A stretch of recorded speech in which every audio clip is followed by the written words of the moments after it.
Hello everybody and welcome. In today's video, we're going to talk about my favorite tactic in FM24. And let's get started with an overview. In this one, maybe my tactic will give you some ideas for FM26, or maybe revisit an old save as you dust off FM24 and wait for the beta. I'll go over the tactic, then we'll check out some highlights, and finally I'll wrap up with some of the strengths and weaknesses of the tactic itself. Let's begin by looking at our club and its River Plate in Argentina. They were one of my favorite clubs to use in FM24. The formation is the standard 4-2-3-1. I've always liked this formation because we can be attacking since we've got 4 players above the halfway line. However, we've still got 2 defensive midfielders sitting in behind. This gives us a lot of versatility to adjust as needed and gives us protection and help when defending. We'll start by looking at player roles by going over the defensive backline. For the 2 fullbacks, I'm using 2 no-nonsense fullbacks. We'll go over their use more in the highlight section, but their positioning is crucial. They stay back and won't get forward. The 2 center backs are the no-nonsense center back and the libero. When the libero moves into the midfield, the remaining backline creates a wide back 3 in possession. Super efficient in protecting against counters. In the defensive midfield, the anchor holds his position and generally plays on the safer side. The segundo volante will move up to provide another attacking threat. If you're following along at home, the libero and anchor will create our double pivot in the midfield. On the left flank, we've got the winger. He'll get in crosses and look to take his defender one-on-one. But his most important job is to create width. On the right flank, it's the classic role, the raumdeuter. He'll look to exploit space and find pockets to be effective. He will also be a primary scorer. The attacking midfielder is the enganche, what I think to be the role with the most beautiful passing ability in the game. And finally, the striker is the poacher, focused almost exclusively on scoring. Team instructions are simple. The attacking mentality and be more expressive instruction allows my team to show off some individual talent. The trade-off is that we can at times be careless with the ball. We also have the high press to put pressure on the opponent. And this gives us our final tactic. Let's check out some highlights to see how this all works.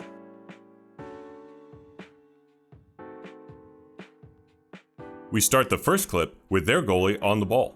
And this is actually going to be a cautionary tale about the high press instruction. Watch the poacher and the winger. They're going to press high and the opponent bypasses them pretty easily. Now we recover and eventually settle on the ball, but that is something to keep in mind with the high press instruction. An opponent that passes quick could move the ball right past your high press. Now the winger is on the ball and we're going to focus on 2 roles. First, the enganche. He's a playmaker, but unlike most other playmakers, he isn't magnetized to the ball, meaning he wants to stay mostly in the middle of the field. The benefit is that he's always in an advantageous position. The other role we'll look at is the libero. Since we're transitioning into our possession phase, he's going to move up into the midfield. This movement can often leave him unmarked, and those 2 roles will be the catalyst along with the raumdeuter for the goal.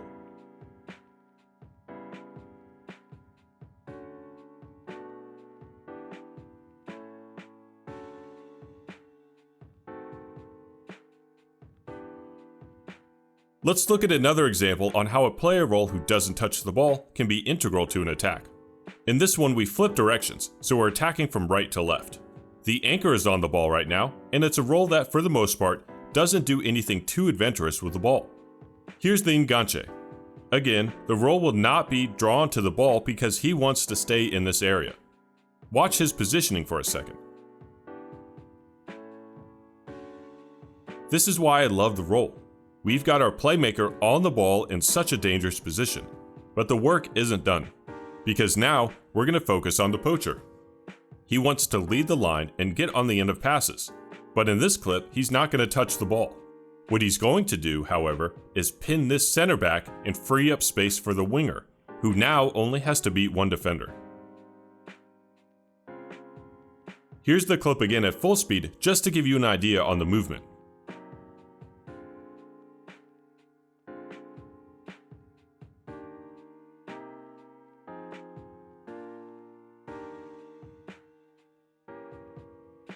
Our third example I'll let play out in full.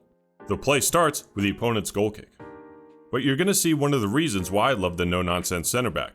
They can bypass a stubborn defensive team with their direct, long-range passing.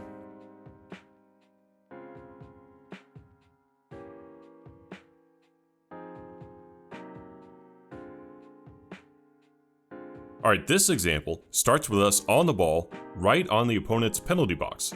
So we're in a crazy good position to score, or at least get a shot on goal. But the problem is the player on the ball is the anchor. It's a good example that you could tell your players to do something, sometimes they'll just do things on their own.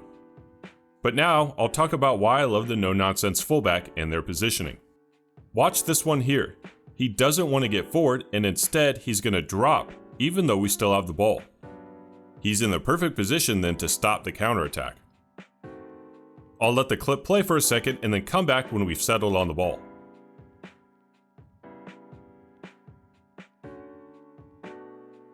Alright, we're back again with the anchor on the ball in their more familiar positioning. Here is our wide back three with the two fullbacks and the center back. Sometimes they can be bypassed, but as we saw, they're good for protecting against counters. I'll let the rest of the clip play out as we score the goal.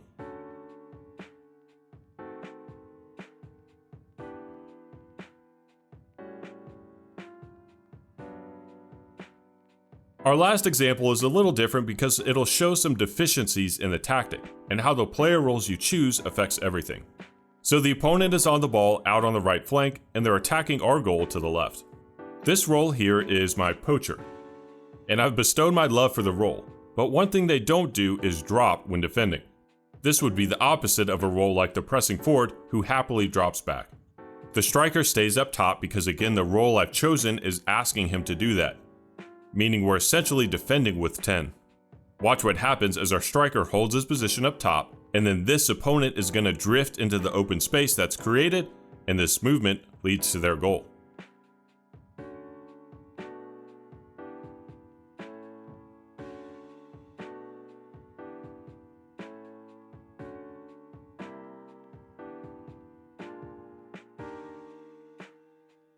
This is my favorite tactic, of course, but I want to now talk about some good things about it and some not so good things about it. Because this really isn't a plug and play tactic, and some considerations should be taken into account if you want to use it for yourself.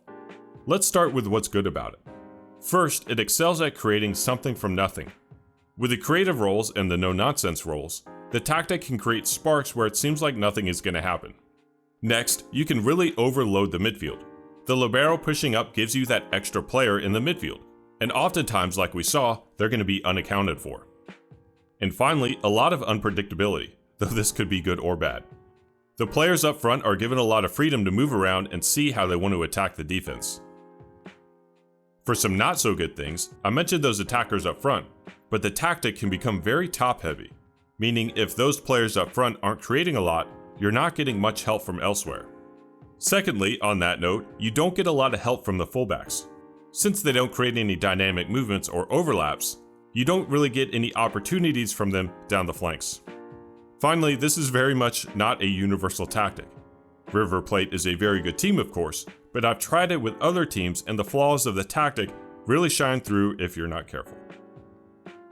As we wrap up, I hope you've enjoyed this look into my favorite tactic. I love the wide back three, the no-nonsense roles, and some of those underutilized attacking roles. Anyway, that's all for today's video. I hope you enjoyed. Thank you for watching.